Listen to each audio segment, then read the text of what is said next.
আসসালামু আলাইকুম। আমরা এখন দেখব 46তম বিসিএস প্রিলিমিনারি পরীক্ষার গণিত অংশের এমসিকিউ পরীক্ষার গণিত অংশের প্রশ্ন সমাধান। আমাদের চ্যানেলটির সাথেই থাকুন। আমরা প্রতি পরীক্ষার পর চেষ্টা করি সেই পরীক্ষার প্রশ্নের গণিত অংশের সমাধান ভিডিও আকারে আপলোড করার জন্য।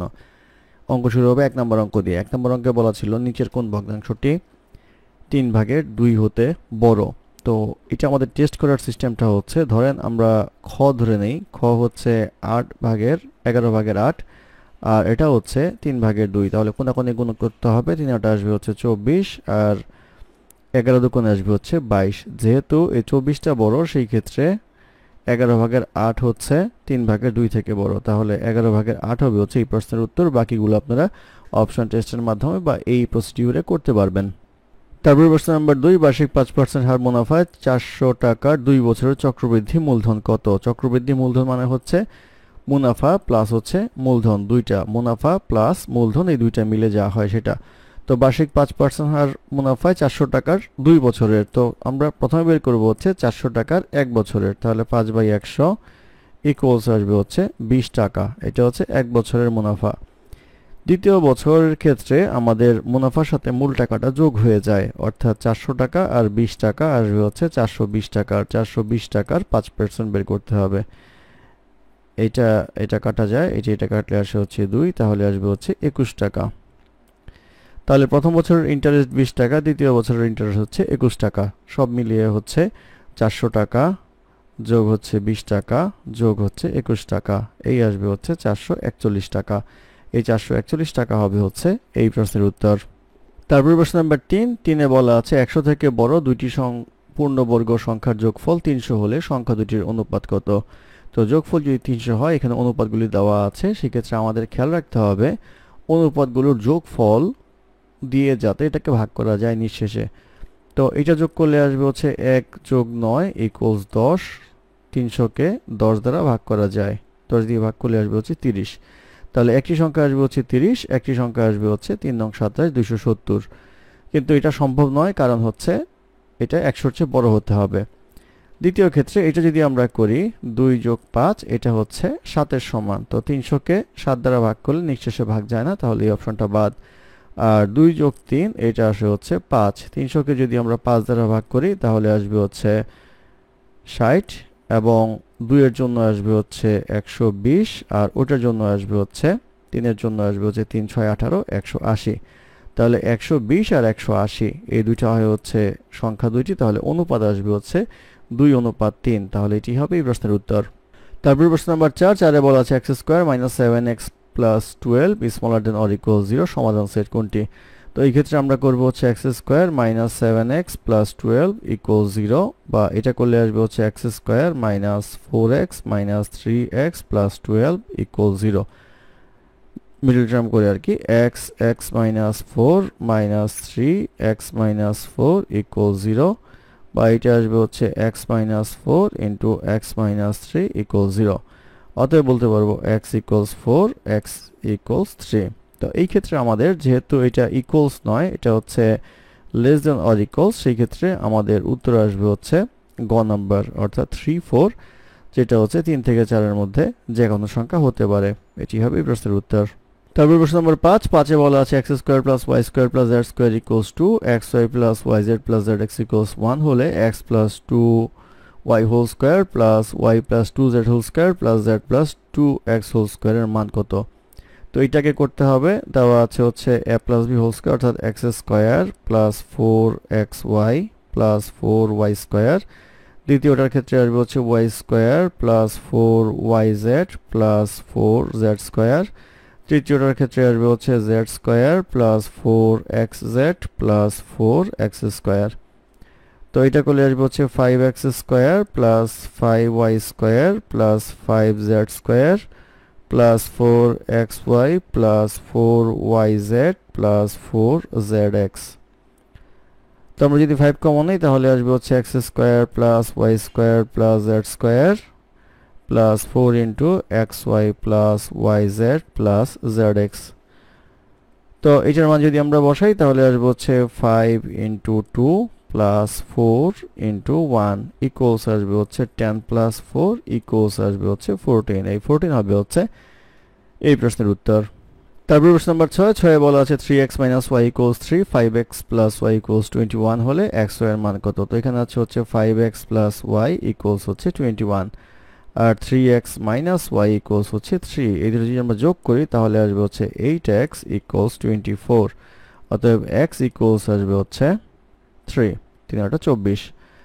তো x এর মান যদি 3 হয়, y এর মান বের করতে হবে, তাহলে y আসবে হচ্ছে 3x - 3 আসবে হচ্ছে 3 × 3 - 3 আসবে হচ্ছে 9 আর 3 বিয়োগ করলে আসবে হচ্ছে 6। তাহলে উত্তর আসবে হচ্ছে 3 এবং 6, অর্থাৎ এই ঘ হবে হচ্ছে এই প্রশ্নের উত্তর। তারপর প্রশ্ন নাম্বার 7 বলা আছে 1/2 × 2x - 3 + 1 = 5 হলে x এর মান কত?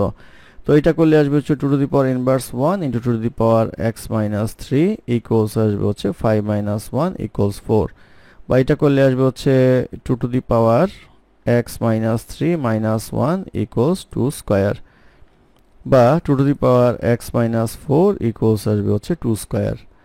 তাহলে এখানে যেহেতু বেস সমান, পাওয়ার আসবে হচ্ছে x - 4 = 2।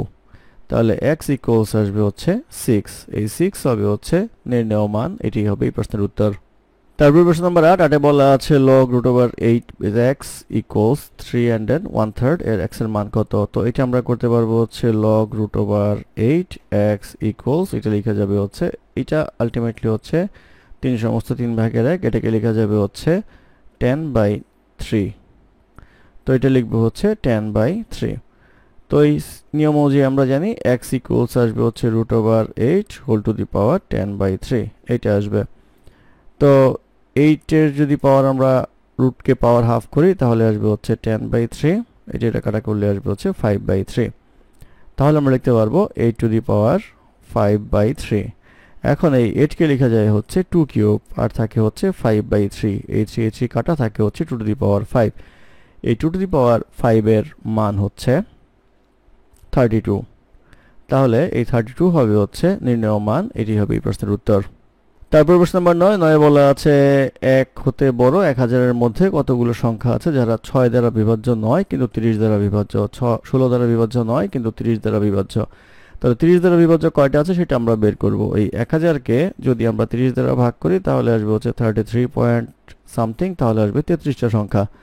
আর বলা হচ্ছে 16 দ্বারা বিভাজ্য নয়, তাহলে 30 দ্বারা বিভাজ্য এবং 16 দ্বারা বিভাজ্য এমন সংখ্যা বের করতে হবে। সেই ক্ষেত্রে আমাদের আসবে 30 আর 16, এটা যদি আমরা লসাগু করি তাহলে আসবে 2, 15, 8 আর যায় না, তাহলে 2 × 15 × 8 আসবে হচ্ছে 240।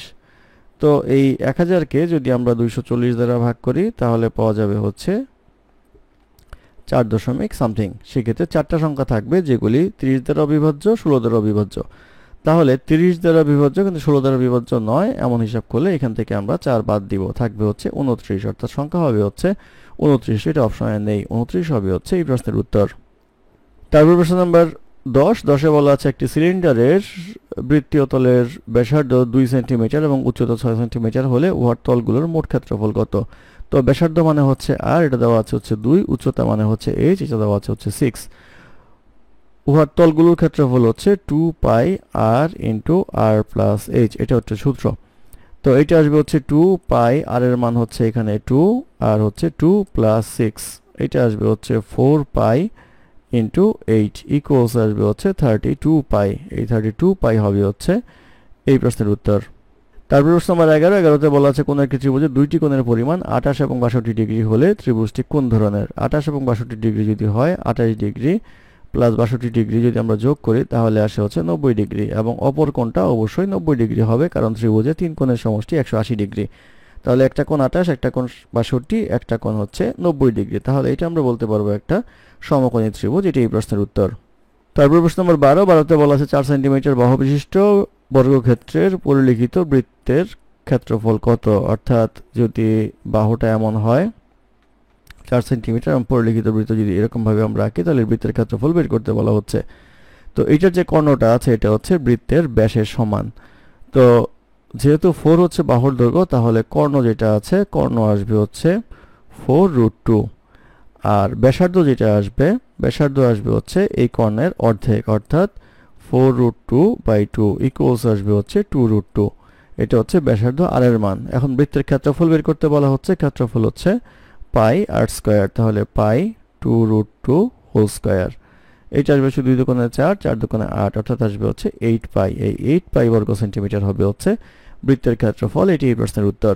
তারপর প্রশ্ন নম্বর 13তে বলা আছে CONIC কনিক শব্দটির অক্ষরগুলো নিয়ে গঠিত বিন্যাস সংখ্যা কত। তো কনিকের অক্ষর হচ্ছে 1 2 3 4 5টা, 5টার মধ্যে সি আছে হচ্ছে 2টা, তাহলে আমরা করব হচ্ছে 5 ফ্যাক্টোরিয়াল ডিভাইডেড বাই 2 ফ্যাক্টোরিয়াল। তাহলে 5 ফ্যাক্টোরিয়াল আসবে হচ্ছে 120 ডিভাইডেড বাই 2 ইকুয়ালস আসবে হচ্ছে 60, অর্থাৎ এই 60 হবে হচ্ছে এই প্রশ্নের উত্তর। তারপর প্রশ্ন নম্বর 14তে বলা আছে a ইকুয়ালস x, যেন x হলো 5 7 দ্বারা বিভাজ্য এবং x ইজ গ্রেটার দেন 150, তবে p এর সদস্য সংখ্যা কত, অর্থাৎ পাওয়ার সেট অফ a এর সদস্য সংখ্যা কত।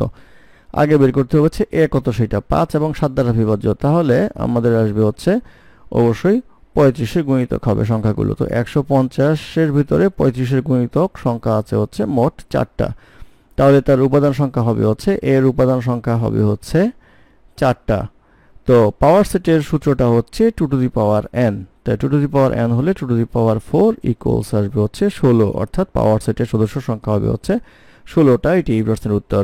প্রশ্ন নম্বর 15তে বলা আছে একটি থলিতে 5টি নীল, 10টি সাদা, 20টি কালো বল আছে। দৈব চয়নের মাধ্যমে একটি বল তুললে সেটি সাদা না হওয়ার সম্ভাবনা কত, অর্থাৎ সাদা থেকে আসবে না, এটা থেকে আসবে, এটা থেকে আসবে। তাহলে মোট বল হচ্ছে 5 আর 10 15 আর 20 হচ্ছে 35টা। 35 আমরা নিচে লিখবো। দ্বিতীয়ত হচ্ছে সাদা না হওয়া, সাদা না আসলে আসবে কি, নীল আসবে, কালো আসবে। 20 আর 5 হচ্ছে 25-এর মধ্যে আসবে, তাহলে 25/25 এটা আসবে হচ্ছে 5/7। এই 5/7 হবে হচ্ছে সম্ভাবনা। এটি হবে এই প্রশ্নের উত্তর। ধন্যবাদ আমাদের সাথে থাকার জন্য। আমাদের চ্যানেলটি ভালো লাগলে অবশ্যই সাবস্ক্রাইব করবেন, লাইক কমেন্ট এবং শেয়ার করবেন। অঙ্কে কোনো সমস্যা থাকলে আমাদের কমেন্টে জানাবেন, আমরা চেষ্টা করব কমেন্টের রিপ্লাই দেওয়ার জন্য। ধন্যবাদ।